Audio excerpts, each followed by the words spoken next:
ओम नमो भगवते वासुदेवाय।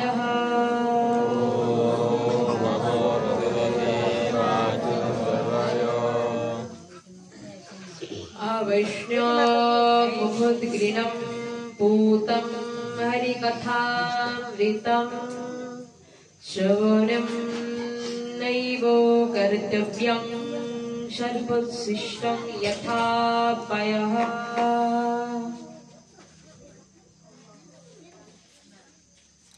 শাস্ত্রে বললেন দুগ্ধ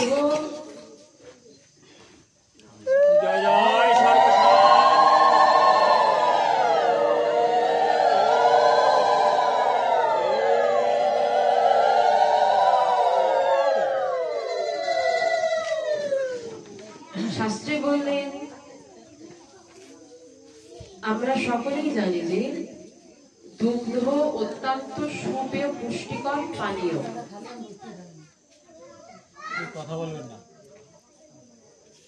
আমরা সকলেই জানি যে দুগ্ধ অর্থাৎ দুধ হচ্ছে সুপুষ্ট সম্পন্ন এবং সদ্গুণ সম্বলিত একটি পানীয় এবং এর মধ্যে পর্যাপ্ত পরিমাণ পুষ্টিগুণ সম্মিলিত আছে। কিন্তু ওই দুগ্ধ যদি সর্পে উচ্ছিষ্ট করে যায়, অর্থাৎ সর্পে যদি কোনো সাপে যদি সেই দুগ্ধের মধ্যে বিষ প্রবেশ করায়, বিষক্রিয়া সৃষ্টি করে, তাহলে দুগ্ধ সুপেয় পানীয় হলেও কেউ গ্রহণ করার পরে তার দেহে পুষ্টিগুণগুলো প্রবেশ করবে তো? দুগ্ধ সুপেয় পুষ্টিকর পানীয় হওয়া সত্ত্বেও যখন সেটি সর্পে উচ্ছিষ্ট করবে, অর্থাৎ যখন কোনো একটি সর্পে দুগ্ধের মধ্যে বিষক্রিয়া সৃষ্টি করে, বিষ প্রবেশ করাবে, তো সেই বিষযুক্ত দুগ্ধ যদি কেউ পান করে তার মধ্যে পুষ্টিগুণ প্রবেশ করবে তো? তখন তার দেহে বিষক্রিয়া সৃষ্টি হবে। ঠিক তদ্রূপ হরিকথা হলো ভগবানের নাম গুণ লীলারস, অমৃত হচ্ছে অমৃত স্বরূপ। একবারেই বিশেষায়িত করা হয়েছে যে হরিকথামৃত, অর্থাৎ নামামৃত, লীলামৃত। ভগবানের প্রত্যেকটি লীলাগুলোই হচ্ছে এক একটি অমৃতের কণা, প্রত্যেকটি একটি অমৃত। তো বললেন এই যে হরি কথামৃত ঠিক তদ্রূপ অবৈষ্ণব বা অভজনশীল বা অসাধুর মুখ থেকে যখন সেটি নির্গত হবে তখন সেটি সর্বোচ্ছিষ্ট দুধের ন্যায় ব্যক্তির দেহে বিষক্রিয়া সৃষ্টি করবে। কি বললেন? দুগ্ধ সুপেয় হলেও যখন সেটি সর্পে উচ্ছিষ্ট করবে সেটি আর পানের যোগ্য থাকবে না। ঠিক তদ্রূপ হরি কথামৃত যতই মুক্তি প্রদায়নী হোক, কল্যাণ প্রদায়নী হোক না কেন, যখন সেটি কোনো অবৈষ্ণব বা অসাধুর মুখ থেকে যখন সেটি নির্গত হবে তখন সেটি আর মানব জাতি কেন বিশ্ববাসীর কল্যাণের নিমিত্তে হরিকথাটি কাজ করবে না। এজন্য আমাদের প্রত্যেকের উচিত হরিকথা শ্রবণ করতে গেলে অবশ্যই সাধু মুখে হরিকথা শ্রবণ করতে হবে। কেন? কারণ আমরা হরিকথা শ্রবণ করি কিন্তু একটি কারণে। কি বললেন? শাস্ত্রে বলেছে যে হরিকথা শ্রবণম মঙ্গলম। শাস্ত্রে বলেছে হরিকথা শ্রবণম মঙ্গলম, অর্থাৎ শ্রবণ করলেই মঙ্গল হবে। আবার আমরা শাস্ত্রে জানি যে আমাদের কলিযুগে একমাত্র যুগ ধর্ম প্রেম ধর্ম কোনটি? হরিনাম সংকীর্তন। অর্থাৎ হরিনাম সংকীর্তন করলে আমরা উদ্ধার হতে পারবো। তো আবার বলছেন যে হরিকথা শ্রবণম মঙ্গলম, তাহলে কথাটি পরস্পর সাংঘর্ষিক হয়ে গেল না? একটি স্থানে হরিনাম সংকীর্তনকে উপরে উঠাচ্ছেন, আবার আরেকটি জায়গায় শ্রবণকে উপরে উঠালেন। তাহলে দুইটি কথা পরস্পর সাংঘর্ষিক কিনা? বললেন দুইটি কথারই তাৎপর্য ঠিক আছে। কেন? কারণ আমরা জানি কুরুক্ষেত্রের সময় যখন অর্জুন তার আত্মীয় স্বজন, অর্থাৎ আত্মীয় তো না, স্বজন, সেই কুটুম্ব পরিজন, সেই কুটুম্বদের দর্শন করে সে স্বজন হারানোর বেদনাতে কিংকর্তব্য বিমূঢ় হয়ে ধনুর্বাণ ত্যাগ করে রথের মধ্যে উপবেশন করেছিলেন এবং তিনি মনস্থির করেছিলেন যে তিনি যুদ্ধ করবে না। তখন অর্জুনের মনের মধ্যে কি ছিল? প্রথমত শোক। শোক মানে দুঃখ, নিজেদের কুটুম্ব পরিজনদের হারানোর শোক বা দুঃখ। এটি প্রকৃত অর্থে কি বললেন? মায়া। আর কি ছিল? বললেন শোক, তাপ। তো এই তাপটা কি? অর্থাৎ তার মধ্যে একটি অনুশোচনা কাজ করছিল। কিসের? না আমি আমার কুটুম্বদের হত্যা করব, এই একটা অপরাধ বোধ অর্জুনের মনের মধ্যে কাজ করছিল কিনা? তখন এরূপ নানাবিধ চিন্তার দ্বারা, নানাবিধ ক্লেশ, নানাবিধ দুশ্চিন্তার দ্বারা, বাতুলতার কারণে তিনি কিংকর্তব্য বিমূঢ় হয়ে রথে বসে পড়লেন, ধনুর্বাণ ত্যাগ করে নিজের কর্তব্য কর্ম থেকে বিচ্যুত হয়ে। তখন অর্জুনের সেই কিংকর্তব্য বিমূঢ় অবস্থা থেকে মুক্ত করেছিল কি? একমাত্র ভগবানের কথামৃত। ভগবান যখন অর্জুনকে উপদেশ দিল, সেটা তো কথামৃত, লীলামৃত। ভগবান অর্জুনকে উপদেশ দিল বিধায় তার কিংকর্তব্য বিমূঢ় সেই ভাব দশা মুক্ত হলো, তাই কি না? আর ভগবানের শ্রীমুখ থেকে যা কিছুই বিনির্গত হয় না কেন তা হচ্ছে অমৃত স্বরূপ। অর্থাৎ অর্জুনের সেই শোকতাপ, সেই মোহগ্রস্ত অবস্থা থেকে মুক্ত করেছিল একমাত্র ভগবানের কথামৃত।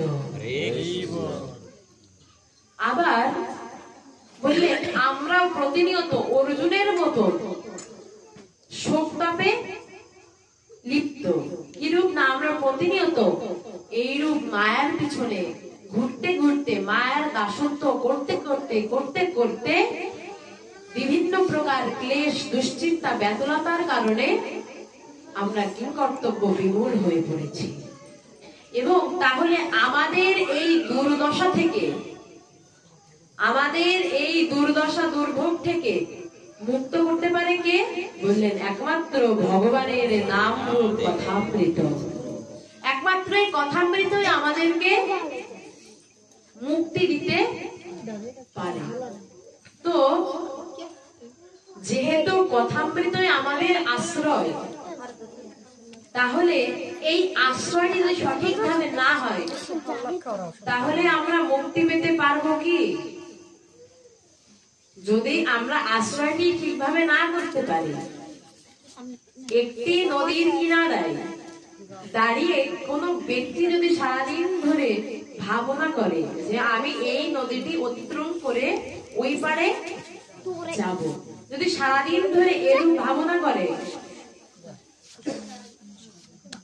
তাহলে তার ভাবনাটি যথাযথ হবে তো? যদি সে সারাদিন ধরে দাঁড়িয়ে ভাবে যে আমি পার হবো, পার হতে পারবে তো? কেন? বললেন যদি তাকে ওই নদীটি পার হতে হয় তবে তাহলে প্রথমে প্রয়োজন একটি নৌকাকে আশ্রয় করা। আবার শুধুমাত্র একটি নৌকাকে আশ্রয় করলেই হবে না। শুধুমাত্র একটি নৌকাকে আশ্রয় করে বসে থাকলাম তাহলে হবে না। দ্বিতীয়ত প্রয়োজন একজন সুদক্ষ মাঝি। একজন সুদক্ষ মাঝি দরকার, কারণ সেই মাঝি যদি দক্ষ না হয় তাহলে পথভ্রষ্ট হয়ে যাবে, ওই পারে আর সে যেতে পারবে না। ঠিক তদ্রূপ বললেন যে এই যে জীব বিশ্ব মাঝারে অনন্ত জন্ম ধরে কাল পরিক্রমায় বারবার ভ্রমণ করছে এবং প্রতিনিয়ত তারা কাম, ক্রোধ, লোভ, মোহ, মদ, মাৎসর্যের এই মায়ার দাসত্ব করছে। এবং এই বিশ্ব মাঝারকে বলা হচ্ছে ভব সমুদ্র। এই ভব সমুদ্রটাকে পার হতে গেলেও ঠিক তদ্রূপ একটি নৌকার প্রয়োজন। তো বললেন সেই নৌকাটি কি? বললেন কোন জীব যদি, কোন ব্যক্তি যদি উদ্ধার হতে যায় তাহলে তাকে হরি কথারও সেই নৌকাকে আশ্রয় করতে হবে। এবং সেই নৌকার মাঝিকে বললেন তার সদ্গুরুদেব হবেন সেই নৌকার মাঝি। কারণ সদ্গুরুদেব ছাড়া কিন্তু কেউ পথ দেখাতে পারবে না, সেই সঠিক পথটি। সকল পথই পথ, কিন্তু সঠিক আর ভুল এটি হচ্ছে তফাৎ। সুতরাং সেই সঠিক পথ ধরে যদি নদীটি অতিক্রম করতে হয়, সেই সমুদ্রটা যদি অতিক্রম করতে হয়, তবে প্রয়োজন সদ্গুরুর চরণকে আশ্রয় করা, নতুবা হবে না। সেই বারবার পরিভ্রমণই করতে হবে। পুনরপি জননম পুনরপি মরণম পুনরপি জননী জঠরে স্বর্ণম। বারবার আসতে হবে আর বারবার সেই মায়ার দাসত্ব করতে হবে। তো সাধারণত যারা বানর শিকার করেছে, তো বানর যারা শিকার করে তাদের কিছু বিশেষ কৌশল থাকে। কিরূপ না, তারা এক প্রকার কলসি বা ভাড় বানায়। তো সেই ভাড়ের বিশেষত্ব কি না, তার মধ্যে কিছু ছোলা ভাজা দেওয়া হয়। কেন? কারণ বানরের পছন্দ হচ্ছে ছোলা ভাজা। তো সেই ভাড়ের মধ্যে কিছু ছোলা ভাজা দেওয়া হয়। এবং এর বিশেষত্ব হচ্ছে যে বানর ওর সেই ভাড়ের প্রবেশ পথ দিয়ে নিজের হাত সরাসরি প্রবেশ করাতে পারবে, কিন্তু যখনই ওই ছোলা ভাজাটা মুঠো ভর্তি করে নিয়ে আসবে তখন তো পরিসরটা বড় হয়ে গেল আর হাত বের হবে। কিন্তু যদি সেই ছোলা ভাজাটি রেখে দেয় তাহলে কিন্তু হাত বের হয়ে আসবে। তো সাধারণত কি বানর একটু লোভী স্বভাবের। শুধু বানর কেন, প্রত্যেকটি মানব জাতির প্রত্যেকটি জীবই নিজের জীবিকা নির্বাহের জন্য খাদ্যের প্রতি একটু দুর্বল থাকে। তো সেই বানর তার সামনে একটি ফাঁদ আছে, মানে ওই সেই ছোলা ভাজা ভর্তি একটি হাড়ি আছে। তো তথাকথিত নিয়মে সেই বানরটি নিজের হাত সেই ভাড়ের মধ্যে প্রবেশ করিয়েছে এবং সেই ছোলা ভাজা নিয়ে হাতটি বের করতে গিয়েছে, কিন্তু বের করতে পারল না। অথচ বানরের মধ্যে এরূপ বুদ্ধি হলো না যে আমি ছোলা ভাজাটি রেখে শুধুমাত্র হাত বের করি, এবং এরূপ না করার কারণে সে সেই শিকারীর হাতে ধরা পড়ে গেল। ঠিক তদ্রূপ আমাদের এই মানব জাতির দশা হয়েছে এরূপ কি না, আমরা জানি যে আমরা এই সংসারের মধ্যে পতিত হয়েছি, এবং যদি আমরা সেই কাম ক্রোধরূপী সেই মায়ারূপী সেই ছোলা ভাজাকে যদি গ্রহণ করি তাহলে আমরা মুক্তি পেতে পারবো না। কিন্তু অথচ এটি জানা সত্ত্বেও আমরা সেই কাম ক্রোধরূপী সেই মায়ারূপী ছোলা ভাজাকে আমরা ছাড়ছি না, মুঠো থেকে বেরো করছি না। এবং ফলস্বরূপে কি হচ্ছে, সেই শিকারী রূপ সেই মায়া দেবী মহামায়া আমাদেরকে নিজের দাস করে দিচ্ছে, আর আমরা বারবার অধীন হয়ে যাচ্ছি। এটি হচ্ছে আমাদের সবচেয়ে বড় বিভ্রান্তিমূলক কর্ম, যেটি আমরা জানি কিন্তু আমরা মানতে আগ্রহী নই, আমরা মানতে চাই না। তাই বললেন অবৈষ্ণব মুখোদ্গ্রীণম পুতম হরি কথাম মৃতম শ্রবণেও নৈব কর্তব্যম সর্বশিষ্টম যথা পয়ঃ। অর্থাৎ সাধু মুখে হরি কথা শ্রবণ করতে হবে। অবৈষ্ণবের মুখ থেকে যদি হরি কথা, আমার মতন অবদনশীলের মুখে যদি হরি কথা শোনা হয় তবে অনন্ত জন্ম ধরে হরি কথা শ্রবণ করলে কোনো ফল হবে না। শাস্ত্রে বলেছেন যে কোটি জন্ম যদি করে কেহ নাম সংকীর্তন তথাপিও না পাইবে কৃষ্ণ পদে প্রেমদাহ। কি বললেন কথাটি? আবার আমরা জানি কি এক কৃষ্ণ নামে সমস্ত পাপক্ষয়, আরেক কৃষ্ণ নামে কৃষ্ণ প্রেম উপজয়, তাই তো?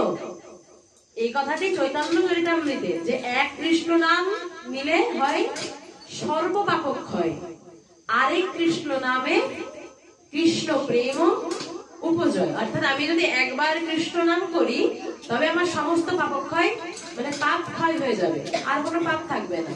আর আরেকবার কৃষ্ণ বললে কি হবে না, স্বয়ং বৈকুণ্ঠ থেকে আমাদের জন্য রথ পাঠিয়ে দেবেন নিয়ে যাওয়ার জন্য। এটি চৈতন্য চরিতামৃতেই বলেছে। তো আমরা তো কতবার কৃষ্ণ বললাম না? তো আমাদের মনের মধ্যে সেই আত্মবিশ্বাসটুকু হয়েছে তো? একদিন একজন অসুস্থ স্ত্রীলোক, একটি স্ত্রীলোক তার অসুস্থ স্বামীকে নিয়ে গঙ্গার তীরে বসে আছে এবং তার স্বামীটি শুয়ে আছে। কেন? কারণ কোন একজন জ্ঞানী ব্যক্তি সেই স্ত্রীলোককে বলেছেন যে যদি কোনো পবিত্র লোক অর্থাৎ যার মধ্যে কোনো পাপ নেই এরকম কোন ব্যক্তি যদি তোমার স্বামীকে স্পর্শ করে তোমার স্বামীর সমস্ত রোগ দূর হয়ে যাবে। তো এজন্য সেই স্ত্রীলোক তার স্বামীকে নিয়ে গঙ্গার তীরে বসে আছে, যদি কোনো মহৎ ব্যক্তি যায় তাহলে তার স্পর্শের দ্বারা আমার স্বামী সুস্থ হয়ে যাবে। তো তিনি এইরূপ আশা নিয়ে বসে আছে এবং সকলকে বলছেন যে এখানে এমন কোন কি ব্যক্তি আছে যে যার মধ্যে কোনো পাপ নেই, তিনি একটু আমার স্বামীকে একটু স্পর্শ করুন যাতে আমার স্বামী একটু সুস্থ হয়। তো এরূপ বারবার তিনি বলছেন, অথচ কেউ এগিয়ে আসছে না। প্রত্যেকে আসছে, গঙ্গায় স্নান করছে, চলে যাচ্ছে, কিন্তু কেউ এগিয়ে আসছে না, সাহস করছে না। তো এর মধ্য থেকে হঠাৎ একটি পাগল, একটি মাতাল, সে কোন একটি মাধ্যমে শুনেছে যে গঙ্গায় স্নান করলে সমস্ত পাপ দূর হয়ে যায়, পাপের স্খলন হয়ে যায়। এজন্য তিনি ভেবেছেন তাহলে আমিই যাই। তখন তিনি গঙ্গা স্নান করে সেই অসুস্থ ব্যক্তিকে স্পর্শ করেছে এবং সঙ্গে সঙ্গে সেই অসুস্থ ব্যক্তি সুস্থ হয়ে গিয়েছে। তো এখানে প্রত্যেকটি ব্যক্তি কিন্তু গঙ্গা স্নানের নিমিত্তে আসছিল কিনা? এবং আমরা জানি যে গঙ্গার পরশ হইলে পশ্চাতে পাবো, অর্থাৎ গঙ্গা জল স্পর্শ করা মানে সমস্ত পাপ থেকে মুক্ত হওয়া সম্ভব, এটাই তো আমরা জানি। কিন্তু কোন ব্যক্তি কেন এগিয়ে আসলো না? কারণ তাদের মধ্যে সেই আত্মবিশ্বাসটুকু ছিল না। গঙ্গা স্নান করেছে বটে, কিন্তু গঙ্গা স্নান করলেই যে আমার পাপ তাপ সব দূর হয়ে যাবে এই আত্মবিশ্বাসটুকু তাদের মধ্যে ছিল না। শুধুমাত্র এই আত্মবিশ্বাসের কারণে সেই মাতাল ব্যক্তিটি সেই ফলটি পেয়েছে, সেই সর্বপাপ থেকে সে মুক্তি পেয়েছে। ঠিক তদ্রূপ আমরা প্রতিনিয়তই ভগবানের নাম নিচ্ছি বটে, কিন্তু আমাদের মনের মধ্যে সেই আত্মবিশ্বাসটুকু হচ্ছে না যে আমি একবার নাম নিয়েছি মানে কি আমার মধ্যে আর কোনো পাপ তাপ নেই। বরং আমাদের সেই একবার নাম নেওয়াটাও হয়তো হয় না। কিরূপ না, একটি ছিদ্রযুক্ত পাত্রে যদি অমৃত ঢালা হয়, সারা সেই ব্রাহ্ম মুহূর্ত থেকে গোধূলি লগ্ন পর্যন্ত যদি একটি ছিদ্রযুক্ত পাত্রে অমৃত ঢালা হয় তো অমৃত দাঁড়াবে তো? কেন? কারণ পাত্রে ছিদ্র আছে। ঠিক তদ্রূপ এই দেহরূপ পাত্রে যদি অপরাধ রূপ অসংখ্য ছিদ্র থেকে যায় না কেন, তাহলে অনন্তবার ভগবানের নাম বললেও সেটি সঞ্চিত হবে। সুতরাং এজন্যই আমাদের সেই একবার বলাটুকু আর হয় না, সেটি স্থায়ী হয় না, সেই অপরাধ রূপ ছিদ্রের দ্বারা বের হয়ে যায়, সঞ্চিত হয় না। তাই বললেন যে কোটি জন্ম যদি করে কেউ নাম সংকীর্তন তথাপিও না পাইবে কৃষ্ণ পদে প্রেমধন। অর্থাৎ কিছু কিছু অপরাধ আছে, যেরূপ 10 নাম অপরাধ, 36 প্রকার সেবা অপরাধ, কিছু কিছু অপরাধ আছে। তো এই অপরাধ যখন শূন্য হয়, অর্থাৎ যেহেতু দেহরূপ পাত্রে ছিদ্র আছে, অপরদ্র ছিদ্র, যদি আমি ছিদ্র বন্ধ না করি তাহলে যতই নাম করি না কেন আর সঞ্চিত হবে না। সুতরাং এই নামটুকু সঞ্চিত করবার জন্য আগে ছিদ্রগুলো বন্ধ করা প্রয়োজন, নতুবা হবে না। তাই এই অপরাধ রূপ ছিদ্রগুলো বন্ধ করতে হলে আগে অপরাধ সম্বন্ধে জানতে হবে, তাই তো? কোন ব্যক্তি একটি কাজে যাওয়ার পূর্বে কি করে, সেই কাজ সম্পর্কে সম্পূর্ণ সুষ্ঠুভাবে একটি জ্ঞান বা আইডিয়া নিয়ে নেয়, যাতে সেই কাজটি সুচারুরূপে সে সম্পন্ন করতে পারে। ঠিক তদ্রূপ সেই অপরাধ শূন্য হতে হলে আগে আমাদের প্রয়োজন সেই অপরাধ সম্বন্ধে একটি জ্ঞান রাখা। আর এই অপরাধ সম্বন্ধে জ্ঞান রাখতে হলে প্রথমে প্রয়োজন হরিকথা শ্রবণ। এজন্য বললেন হরিকথা শ্রবণম মঙ্গলম। তাহলে সেই সাংঘর্ষিক কথাটি মিলনার্থ পেয়েছি তো? এখানেই হচ্ছে সেই 2টি শ্লোকের মিলন সেতু। তাই বললেন এই অপরাধ সম্বন্ধে জানার জন্যই আমাদেরকে হরিকথা প্রথমে শ্রবণ করতে হবে। এজন্য আমাদের যে নববিধা ভক্তি বৃক্ষ আছে, নববিধা যে ভক্তি, তার প্রথম কি? নববিধা ভক্তির প্রথম ভক্তি অঙ্ক কি? শ্রবণ। কেন? কারণ শাস্ত্রে বললেন এই শ্রবণাঙ্গ ভক্তি হলো সবচেয়ে সরল ভক্তি। কি বললেন? এই শ্রবণাঙ্গ ভক্তি হলো সবচেয়ে সরল ভক্তি। সরল ভক্তি কেন বললেন?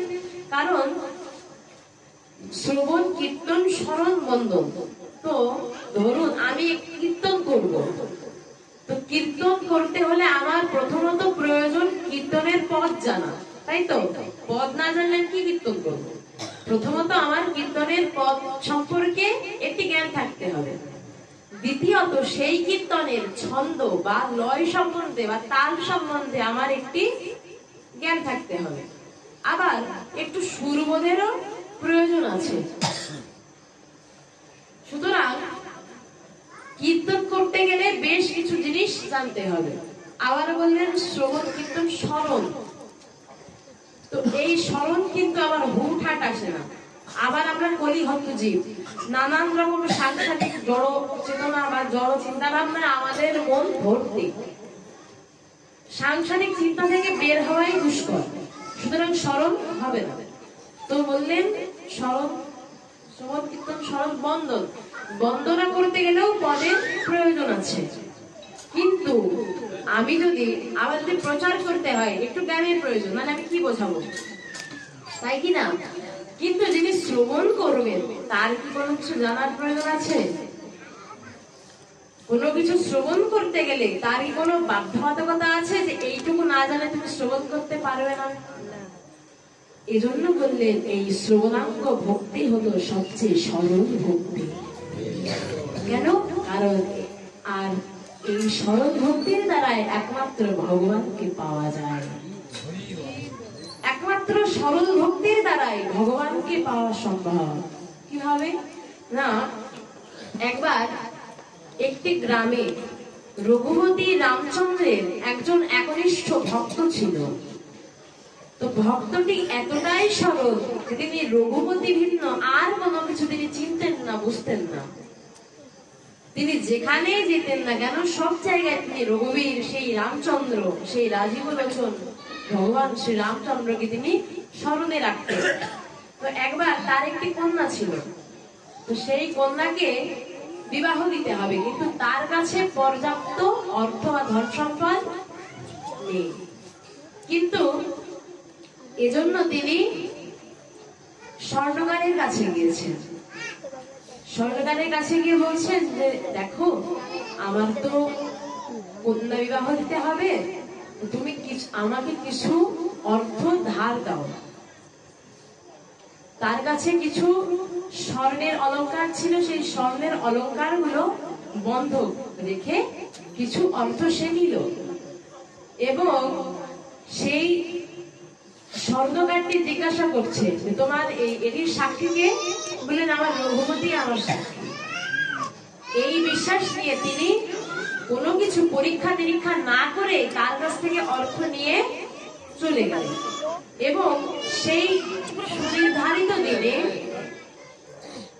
সুনির্ধারিত দিনে সেই রঘুবীরের সেই ভক্তের কন্যা বিবাহ হলো এবং তার হাতে অর্থ আসলে সে পথিমধ্যে যখন সেই স্বর্ণকারের সাথে দেখা হয়েছে তখন সেই ধারের অর্থটি পরিশোধ করলো এবং তখন সেই স্বর্ণকার একটু বাইরে ছিল তো বললেন তাহলে আমি পরে গৃহে ফিরে তোমার সেই স্বর্ণের অলংকার গুলো ফেরত দেব। তখন যেহেতু সরল মনের, তো সেই সরলতার কারণে তিনি বলেন আচ্ছা ঠিক আছে। তো তার এই সরলতার সুযোগ নিয়ে সেই স্বর্ণকার ভাবছেন তাহলে ওর কাছ থেকে আরেকবার টাকাটা আদায় করা যায়, কারণ যেহেতু স্বর্ণের অলংকারও আমার কাছে আর টাকা যে পেয়েছি এদিক তার কেউ প্রমাণ দিতে পারবে না। রঘুবীর তো আর সেই রামচন্দ্র তার স্বয়ং আসবে না, সুতরাং আমি আবারও ওর কাছ থেকে টাকাটা নিতে পারি। তো তখন সেই স্বর্ণকার কি করেছে, সেই সরল ব্যক্তির নামে মামলা দিয়েছে যে আমার প্রাপ্ত টাকা আমার কাছে দেয়, আমার প্রাপ্য টাকা আমাকে প্রদান করে। এই নিয়ে সে মামলা করেছে। তো মামলা করলে সেই সরল ব্যক্তি আদালতে গিয়েছে এবং আদালতে গিয়ে তাকে যা যা জিজ্ঞাসা করা হয়েছে সবকিছুর উত্তর দিয়েছেন সরল মনে।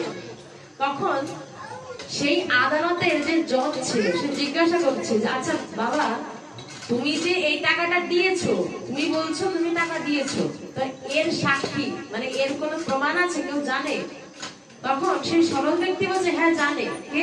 বললেন একমাত্র আমার রঘুবীর জানে। এবার ওই দিনের মতন সেই কোর্টের সময় অতিবাহিত হয়ে গিয়েছে। তখন সেই জজ সাহেব বললেন যে তাহলে তুমি আগামী দিন তোমার সাক্ষীকেও সাথে করে এনো। এই বলে তখন আদালতের কাজগুলো সমাপ্ত হয়ে গিয়েছে। যখন সবকিছু বিরতি, তখন সেই জজ তার যে অ্যাসিস্ট্যান্ট থাকে তাকে ডেকে বলছে শোনো, আজকে যে ব্যক্তির মামলা ছিল না, ওই ব্যক্তিটা না সরল ছিল, ওই ব্যক্তিটি সত্যি কথাই বলেছে। আর কিছু কিছু মানুষের চোখ দেখলেই বোঝা যায় যে সত্যি কথা বলছে নাকি সে মিথ্যা কথা বলছে। তো সেই জজ সাহেব বললেন আমার মনে হচ্ছে এই ব্যক্তিটি নির্দোষ, একে কোনোভাবে ফাঁসানো হচ্ছে। তুমি এক কাজ করো, ওই সরল ব্যক্তির গ্রামে যাও, গ্রামে গিয়ে ওইখানে সেই রঘুবীর নাম করে যে আছে তাকে একটু নিয়ে আসো। তার অ্যাসিস্ট্যান্টকে বলছে। তো তার অ্যাসিস্ট্যান্ট জজের কথা অনুযায়ী সেই গ্রামে গিয়েছে এবং গ্রামে গেলে সবার কাছে শুনছে যে এই গ্রামে রঘুবীর কে আছে। প্রত্যেকের কাছে শুনছে যে এই গ্রামে রঘুবীর কে আছে। তো রঘুবীর বলতে সেই মন্দিরের ভগবান সেই রামচন্দ্র ছাড়া তো আর কেউ নেই ওই গ্রামে। তো কেউ বুঝতে পারছে না যে রঘুবীর কে। সকালবেলা বের হয়েছে রঘুবীরের খোঁজে, সারাদিন অতিবাহিত হয়েছে কিন্তু কোথাও খোঁজ পায়নি। তো এইভাবে ঘুরতে ঘুরতে ঘুরতে ঘুরতে সন্ধ্যাবেলা সাধারণত ভগবানের আরতি দেখানো হয়। তখন সেই মন্দিরের সামনে জজের অ্যাসিস্ট্যান্ট দাঁড়িয়ে আছে। থাকলে সেই মন্দিরের পুরোহিত বলছেন যে যাও এখন রঘুবীরের আরতির জন্য সকল সামগ্রী নিয়ে আসো। যখন এরূপ বলেছে সেই জজের অ্যাসিস্ট্যান্ট মনে পড়েছে তাহলে মনে হয় এইখানেই সেই রঘুবীর আছে, যার খোঁজে আমি এখানে এসেছি। তো সবাই যখন মন্দিরের ওই পাশে চলে গিয়েছে, অর্থাৎ সব ব্যস্ত আরতির সামগ্রী জোগাড় করবে, তখন সেই জজের অ্যাসিস্ট্যান্ট কি করে সেই মন্দিরের মধ্যে প্রবেশ করেছে এবং তখন সেই রঘুবীর বলছে একটি ছোট্ট একটি বৃদ্ধ বেশ ধারণ করে সেই ছদ্মবেশে বলছে যে তুমি আমাকে খুঁজছো, আমি রঘুবীর, বলো কি চাও। তখন সে অ্যাসিস্ট্যান্ট বলছে যে তোমাকে সাক্ষী দিতে হবে, তুমি নাকি থেকে কাকে যেন টাকা দিয়েছে এক সরল ব্যক্তি, তুমি কালকে আদালতে গিয়ে সেটি প্রমাণ দেবে। তখন রঘুবীর বলছে আচ্ছা ঠিক আছে, তুমি যাও, আমি কালকে যথাসময়ে গিয়ে সাক্ষী দিয়ে আসবো। তখন সেই অ্যাসিস্ট্যান্ট বুঝতে পারেনি যে ইনি স্বয়ং ভগবান। তিনি তার কথায় আশ্বস্ত হয়ে তিনি ফিরে গিয়েছেন। পরের দিন যথাসময়ে কোর্টের কার্যক্রম শুরু হয়েছে। এইদিকে সেই স্বর্ণকার তো নিশ্চিন্ত, কারণ রঘুবীর ভগবান তো হেঁটে হেঁটে আসবে না। তিনি এরূপ ভেবে তিনি নিশ্চিন্ত যে তিনি আবারও টাকা পাবে, মামলায় তিনি জিতবে। তো এইরূপ ভাবে তিনি বড্ড প্রসন্ন চিত্তে আছেন। কিন্তু জজ যখন জিজ্ঞাসা করলো সেই সরল ব্যক্তিকে যে শোনো বাবা, তোমার সেই সাক্ষী কি আজকে এসেছে? তুমি কি আজকে প্রমাণ করতে পারবে যে তুমি নির্দোষ? যখন বলেছে তখন স্বয়ং রঘুবীর একটি বৃদ্ধের বেশ ধরে সেই আদালতের মধ্যে প্রবেশ করেছে এবং ভগবান এসেছেন। তো ভগবানের সেই অঙ্গকান্তি, সেই দিব্য ছটায় সেই আদালত যেন কেমন একটি দিব্য পরিবেশ সৃষ্টি করেছে, যেখানে ভগবান বা ভগবানের কোন বিশুদ্ধ ভক্ত অবস্থান করে না, সেখানে আলাদা রকম একটি অনুভূতি কাজ করে। যখন ভগবান এরূপ ভাবে প্রবেশ করেছে, সাক্ষীও দিয়েছে, সকলে চলে যাচ্ছে, তো জজ সাহেব একটু জ্ঞানী ব্যক্তি, তো শিক্ষিত মানুষ, তিনি সেই রঘুবীরকে, সেই বৃদ্ধ লোকটিকে দাঁড় করিয়ে বলছেন তুমি কে, সত্যি করে বলো। তোমাকে দেখে কোনো সাধারণ ব্যক্তি বলে মনে হচ্ছে না, কারণ কোনো সাধারণ ব্যক্তির অঙ্গকান্তি এরূপ হয় না, তুমি তোমার পরিচয় বলো। তখন সেই রাজীব লোচন রঘুবীর ভগবান রামচন্দ্র নিজের আসল রূপ সেই জজকে দর্শন করে এবং এই রামচন্দ্রের আসল রূপ দর্শন করা মাত্রই তার পরদিন থেকে জজ সাহেব নিজের চাকরির পদত্যাগ করে বৃন্দাবনে একজন সাধু বেশ ধারণ করে এবং পরবর্তীতে এই জজ সাহেব একজন জজ সাধু হিসাবে খ্যাত হলেন। সুতরাং ভগবানের সবচেয়ে প্রিয় হলো এই সরল ভক্তি। এই সরল ভক্তির বড্ড অভাব আমাদের মধ্যে, সরল ভক্তির বড্ড অভাব। তাই আগে আমাদেরকে যদি ভগবানকে যদি পেতে হয়, ভগবানকে যদি সন্তুষ্ট করতে হয়, তবে প্রথমে প্রয়োজন এই সরল ভক্তি। আর এই সরল ভক্তিকে প্রতিষ্ঠা করবার জন্যই নববিধা ভক্তির প্রথম ভজনাঙ্গ হলো শ্রবণ, সেই সরলতা। শাস্ত্রে মহাজনগণ বলেছেন যে সরলতাই বৈষ্ণবতা, বললেন সরলতাই বৈষ্ণবতা। যে ব্যক্তি যত সরল সে ব্যক্তি তত বৈষ্ণব, তত উচ্চ মার্গের বৈষ্ণব। তাই বললেন যে আমাদের প্রথমে প্রয়োজন এই শ্রবণাঙ্গ ভক্তির যাজন করা এবং সেই শ্রবণটা কার মুখ থেকে করছি সেটিরও সুন্দরভাবে, সুষ্ঠুভাবে, সুচারু রূপে নির্ধারণ করা, যাতে আমাদের কল্যাণ হয়।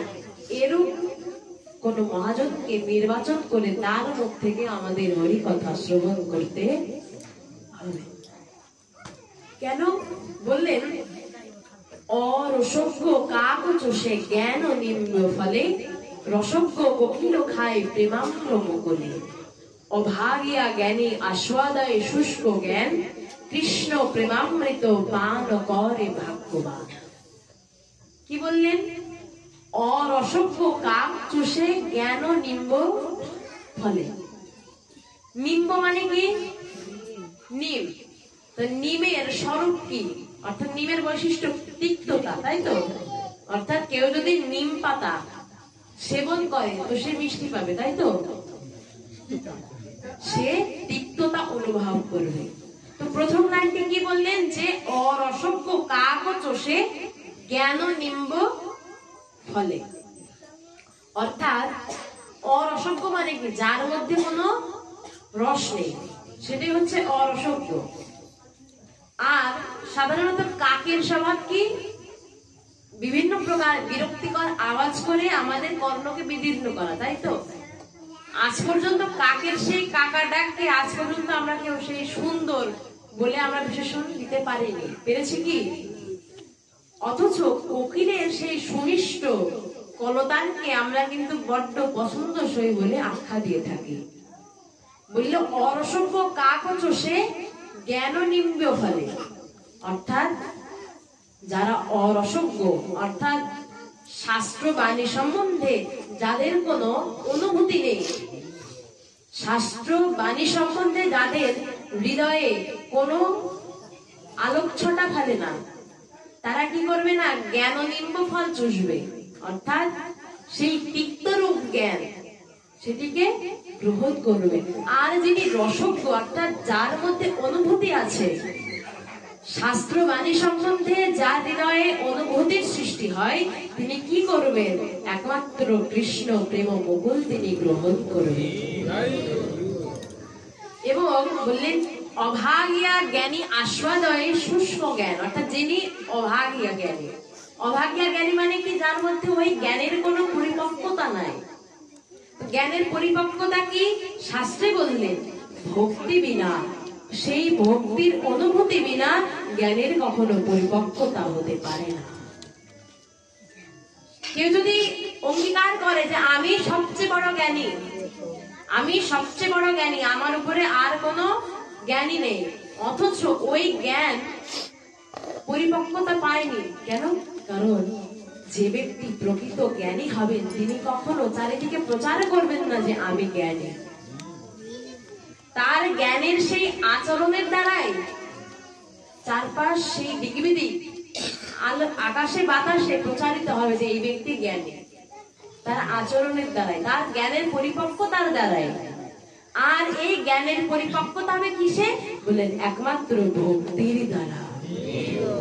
একমাত্র ভক্তি হলেই জ্ঞানের পরিপক্কতা আছে। তো বললেন জ্ঞানের অভাগিয়া জ্ঞানী আস্বাদয়ে শুষ্ক জ্ঞান এবং কৃষ্ণ প্রেমামৃত পান করে ভাগ্যবান। আর এই যে শুষ্ক জ্ঞান না, এই শুষ্ক জ্ঞানটুকু গ্রহণ করা খুবই কষ্টের। কিভাবে না? গীতাতে ভক্তিযোগী সেটি বলেছেন ক্লেশোহ দিক্তর অস্তেষাম ব্যক্তা শক্ত চতুষ্যাম অব্যক্তাহি গতির দুঃখম দেহবদ্ভিঃ বাপ্যতে, অর্থাৎ অব্যক্ত ব্রহ্মের উপাসনা খুবই কষ্টকর। অব্যক্ত ব্রহ্মের উপাসনা অর্থাৎ নির্গুণ সেই ব্রহ্মের উপাসনা খুবই কষ্টকর। এবং যদ্যপি এটি কষ্টকর, তথাপিও যদি কেউ এটিকে আশ্রয় করে, বহু জন্ম, অনন্ত জন্ম তপস্যা করবার ফলে সে কিঞ্চিৎ ফল পেয়ে থাকে, এটি গীতাতে বলেছে।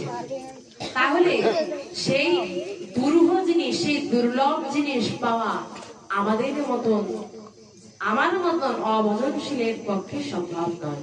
তাহলে কি বললেন? কৃষ্ণ প্রেমামৃত পান করে ভাগ্যবান, অর্থাৎ সেই ব্যক্তি একমাত্র ভাগ্যবান যিনি একমাত্র ভগবানের সেই চরণামৃত, ভগবানের সেই কথামৃত, লীলামৃতকে আশ্রয় করেছেন। তাই আমাদের উচিত প্রথমে সেই ভগবানের কথাটি, সেই লীলামৃতটি সাধু মুখ থেকে শ্রবণ করা। যদি আমি অসাধুর মুখ থেকে শ্রবণ করি, সে আমি অসাধুর মুখ থেকে শ্রবণ করলাম, তাহলে কি হবে? বললেন অসাধু সঙ্গেতে ভাই কৃষ্ণ নাম নাহি হয়, নামাক্ষর বাহির হয় বটে, সে তো কভু নাম নয়, কভু নাম অপরাধ নয়। কি বললেন? অসাধু সঙ্গেতে ভাই হরি কথা নাহি হয়, নামাক্ষর হয় বটে। কি বললেন? যে যদি আমরা অসাধুর মুখ থেকে বা অসৎ সঙ্গে যদি হরি কথা শ্রবণ করে থাকি, কি সেটি ভগবানের নামগুলো সেই যথাযথভাবে উচ্চারণ করা, হৃদয়ে ধারণ করা হবে না। তাহলে কি হবে? বললেন শুধুমাত্র উচ্চারণ হবে, আবার যে উচ্চারণ হবে তা নয়, মাঝে মধ্যে অপরাধও হবে। কেন? কারণ ভগবানের সেই লীলামৃত সম্বন্ধে যার যথাযথ অনুভূতি নেই, যিনি জানেন না, তিনি সর্বদাই সেই ভগবানের সেই শাস্ত্র, সেই অমেয় ধারার বাণীকে অপব্যাখ্যা দেবে। এবং এই অপব্যাখ্যাগুলো শ্রবণের দ্বারা কি হবে না, আমাদের কল্যাণ তো হবেই না, বরং অকল্যাণ সহ অপরাধ হয়ে যাবে। আর এই অপরাধ যদি একবার মনের মধ্যে ঢুকে যায়, তাহলে আর তার কোনো বিস্তার নেই। এজন্য আমাদের প্রয়োজন আগে ঠিকঠাক ভাবে শ্রবণ করা। যিনি, আমরা তাহলে কার মুখ থেকে শ্রবণ করবো বললেন? যিনি আচরণশীল, যিনি আচরণশীল, যিনি সদ্গুরুর চরণাশ্রয় করেছেন এবং সদ্গুরুর প্রদত্ত সেই বাণীগুলো তিনি আচরণ করেন, একটি নিয়মের মধ্য দিয়ে তিনি চলেন। আমরা ঠিক তার কথাই, সেই তার প্রণীত সেই বাণীকেই আমরা বিশ্বাস করব এবং সেই শাস্ত্রবাণীকে আমরা হৃদয়ে ধারণ করব। কেন বললেন? চন্দ্রের কিরণরশ্মি, অর্থাৎ চাঁদ থেকে পূর্ণিমার সময় যে আলোক ছটাটি আসে, পুকুরের সেই নর্দমার কর্দমাক্ত জলে অর্থাৎ ঘোলা জলে কখনো প্রতিবিম্ব তৈরি করতে পারে? পূর্ণিমার সেই স্নিগ্ধ আলোক রশ্মি কখনো পুকুরের ঘোলাটে জলে কিন্তু প্রতিবিম্ব সৃষ্টি করতে পারে না। ঠিক তদ্রূপ যে ব্যক্তির হৃদয়ে সেই ভগবানের সেই দিব্য নামের অনুভূতিতে হৃদয়টি স্বচ্ছ নয়, সেই অস্বচ্ছ হৃদয়ে কখনো ভগবানের ছবি প্রতিচ্ছবিত হবে না। তাই আগে সেই হৃদয়ের সেই ঘোলাটে ভাব, সেই কর্দমাক্ত সেই দূষিত ভাবটিকে আগে ত্যাগ করতে হবে, পরিষ্কার করতে হবে। মহাপ্রভু বলেছেন যে চেত দর্পণ মার্জনম। কি বলেছিলেন? চেত দর্পণ মার্জনম, অর্থাৎ চিত্তরূপ দর্পণ। চিত্ত মানে কি? আমাদের হৃদয়ে যে চিত্ত, অর্থাৎ চিত্তরূপ যে দর্পণ অর্থ আয়না। চেত দর্পণ মার্জনম, এই চিত্তরূপ দর্পণটি অনন্ত জন্ম ধরে ভোগ বাসনার দ্বারা, কামনা বাসনার দ্বারা কর্দমাক্ত হয়ে গিয়েছে, ঘোলাটে হয়ে গিয়েছে। তো সেই দূষিত অর্থাৎ সেই ধুলো পড়া আয়নাটি যদি মুখের সামনে আনা হয়, তো নিজের প্রতিচ্ছবি প্রতিবিম্বিত হবে তো আয়নার পরে। তাহলে নিজেকে আয়নার মধ্যে দেখতে হলে কি করতে হবে? আগে আয়নাটি স্বচ্ছ করতে হবে, পরিষ্কার করতে হবে। ঠিক তদ্রূপ মহাপ্রভু বললেন যে চেত দর্পণ মার্জনম ভব মহাদাবাগ্নি নির্বাপনম শ্রেয় কৈরব চন্দ্রিকা বিতরণম বিদ্যা বহু জীবনম সর্বাত্ম স্নাপনম পরম বিজয়তে শ্রীকৃষ্ণ সংকীর্তনম। অর্থাৎ যদি তোমার সেই অস্বচ্ছ দর্পণটিকে যদি স্বচ্ছ করতে চাও, পরিষ্কার করতে চাও, তবে কি বললেন? পরম বিজয়তে শ্রীকৃষ্ণ সংকীর্তনম, একমাত্র আমার সংকীর্তন দ্বারাই, আমার নাম দ্বারাই তোমার এই হৃদয় রূপ দর্পণটিকে পরিষ্কার করতে। আবার কি বললেন? ভব মহাদাবাগ্নি নির্বাপনম, বললেন ভব মহাদাবাগ্নি নির্বাপনম। ভব অর্থ কি? অর্থাৎ আমাদের এই সংসার মাঝারকে বলছেন ভব, ভব সংসার। তো ভব মহাদাবাগ্নি, দাবাগ্নি অর্থ বনের মধ্যে একটি বৃক্ষের সঙ্গে আরেকটি বৃক্ষের সংঘর্ষের ফলে যে দাবাগ্নি বা দাবানল সৃষ্টি হয়, সেটি হচ্ছে দাবানল, যে অগ্নিকাণ্ড সৃষ্টি হয়। তো বললেন এই যে আমরা যে ভব সংসার মাঝে যে পতিত হয়েছি, এটি শুধুমাত্র দাবাগ না, এটা হচ্ছে মহাদাবাগ্নি, ভব মহাদাবাগ্নি। তো কোন বনাঞ্চলে যদি দাবাগ্নি সৃষ্টি হয়, সেখানে এক কলসি জল যদি দেওয়া হয়, তো সেই দাবাগ্নি বন্ধ হবে তো? তাহলে ওই দাবাগ্নি বন্ধ করতে হলে কি প্রয়োজন? না তখন যদি সেই বর্ষার সেই ঝড়ো ঝড়ো ধারায় যদি আকাশ ফিরে যদি বৃষ্টি হয়, দাবাগ্নি সঙ্গে সঙ্গে বন্ধ হয়ে যায়। ঠিক তদ্রূপ ভব মহা দাবাগ্নি নির্বাপনম, অর্থাৎ যদি এই ভব মহা দাবাগ্নি অর্থাৎ এই সংসার রূপ দাবাগ্নি থেকে যদি কেউ মুক্তি পেতে চায়, তবে পরম বিজয়তে শ্রীকৃষ্ণ সংকীর্তনাও, সেই মহাপ্রভুর প্রণীত সেই প্রেম সংকীর্তন দ্বারা, প্রেমাশ্রু ধারার দ্বারা একমাত্র এই মহাদাবাগ্নি সে দূর করতে সক্ষম হবে। এজন্য বললেন যে পরম বিজয়তে শ্রীকৃষ্ণ সংকীর্তন। আবার শ্রেয় কৈরব চন্দ্রিকা বিতারণম বিদ্যাবধূ জীবনম সর্বাত্ম স্নাপনম প্রতিপদম পূর্ণামৃত আস্বাদনম। কি বললেন? যে সাধারণত আমরা যখন স্নান করি তখন আমাদের কি হয়, একটু মেন্টালি এবং ফিজিক্যালি রিফ্রেশমেন্ট কাজ করে, করে কিনা? একটু পরিশুদ্ধ বা পবিত্র ভাব কাজ করে, একটু নতুন নতুন লাগে যখন আমরা স্নান করি।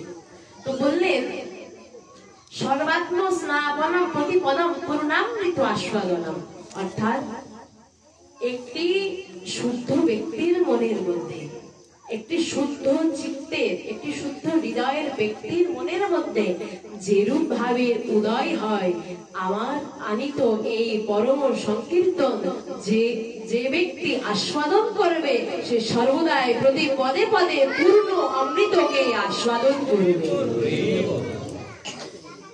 তাই আমাদের সেই মহাপ্রভুর আনিত সেই পরম প্রেমধনকে আশ্রয় করা উচিত, অপরাধ শূন্য হয়ে, অপরাধ করে নয়, অপরাধ শূন্য হয়ে।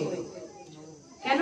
কারণ আমি একটি নারীকে, একটি অষ্টাদশী সুন্দরী রমণীকে, নবযৌবন সম্পন্না একটি অষ্টাদশী সুন্দরী রমণীকে সুন্দর অলঙ্কার দিয়ে সাজালাম, তবুও এই সুন্দরী রমণীটি হবে ধিকৃত সমাজে যদি তার দেহে কোনো বসন না থাকে। একটি অষ্টাদশী সুন্দরী রমণীর দেহে কোনো বসন নাই, অথচ তাকে যদি পুরো দেহ সালঙ্কারে, বিভিন্ন স্বর্ণের অলঙ্কারে যদি সজ্জিত করা হয়, তবে সে সমাজে হবে ধিকৃত। ঠিক তদ্রূপ শাস্ত্রে বললেন যে কেউ যদি আচরণহীনা হয়ে, ভজন ছাড়া, অনুভূতি ছাড়া কেউ যদি এরূপ হরিকথা শ্রবণ করে বা হরিকথা কেউ যদি প্রচার করে, তবুও সে নিজের কল্যাণ তো আনতে পারবেই না, বরং আর অকল্যাণ অপরাধ ডেকে আনবে। নাম মহিমায় বলা আছে যে এক কৃষ্ণ নামে সমস্ত পাপক্ষয়, আর কৃষ্ণ নাম লইতে প্রেমের উপজয়। হেন নাম যদি লয় বহুবার, তবে যদি নহে প্রেম নহে অশ্রুধার, তবে জানি তাহে অপরাধ আছয় প্রচুর। কৃষ্ণাম অপরাধীর কৃষ্ণ প্রেম না হয় অঙ্কুর। কি বললেন? এবার আমরা সেই অপরাধ সম্বন্ধে জ্ঞাত হব যে আমরা কেন নাম করছি অথচ ফল পাচ্ছি না। বললেন হেন নাম যদি লয় বহুবার, তবে না হয় প্রেম না বহে অশ্রুধার। অর্থাৎ যদি কোনো ব্যক্তির নাম করছে কিন্তু নামের প্রেমের দ্বারা তার হৃদয়ে যদি সেই আকুলতা যদি সৃষ্টি না হয়, তার সেই নয়নে যদি প্রেমাশ্রু বাড়ি যদি না বের হয়, তাহলে বুঝতে হবে তার মধ্যে অপরাধ আছে অনেক। কি অপরাধ? বললে নাম অপরাধ আছে প্রথমত, দ্বিতীয়ত সেবা অপরাধ, 36 প্রকার সেবা অপরাধ। তো এই সেবা অপরাধ গুলো কিভাবে আমি দূর করবো? না, প্রতিনিয়ত সেই সেবার মহিমা গুলো বুঝতে হবে, মহাজনদের নিকটে উপদেশ দিতে হবে, এবং প্রত্যেক দিন যদি এক অধ্যায় করে যদি গীতা পাঠ করা যায়, তবে এই সেবা অপরাধ থেকে মুক্তি পাওয়া সম্ভব। যেহেতু আমরা দামোদর মাসে আছি, গতকাল আমরা আস্বাদন করেছি যে এই মাসে যদি কেউ স্বল্প প্রকারেও যদি কেউ ধর্ম আচরণ করে তবে সে প্রেম ভক্তি প্রাপ্ত হবে। তা আমাদের উচিত তাই অল্প অল্প করে এক একটি সংকল্পকে আশ্রয় করা। যারা আমরা গীতা পড়তাম না, গীতা পাঠ করতাম না, তারা এখন প্রত্যেক দিন অন্তত এক অধ্যায় নতুবা একটি শ্লোক প্রত্যেক দিন করে পাঠ করা উচিত। প্রত্যেক দিন তুলসী বৃক্ষে, সেই ভক্তি বৃক্ষে জল প্রদান করা উচিত, তুলসী সেবা করা উচিত। আর যারা আমরা ভগবানের সেবার সুযোগ পাই না, তাদের প্রত্যেকের উচিত ভগবানের শ্রীচরণে একটি তুলসী পাতা প্রদান করা, সকাল সন্ধ্যা আরতিতে অংশগ্রহণ করা, দামোদর অষ্টকম ইত্যাদি পাঠ করা, ইত্যাদি গুলো চেষ্টা করতে হবে। তো বললেন যে এই হলো সেবা অপরাধ থেকে মুক্তি পাওয়ার উপায়। আর নাম অপরাধ কি বললেন? নাম অপরাধের প্রথমেই বললেন বৈষ্ণব নিন্দা। প্রথমেই নাম অপরাধের প্রথমে বললেন কি? বৈষ্ণব নিন্দা। তো বৈষ্ণব নিন্দা কি? আমরা বৈষ্ণব বন্দনার মধ্যে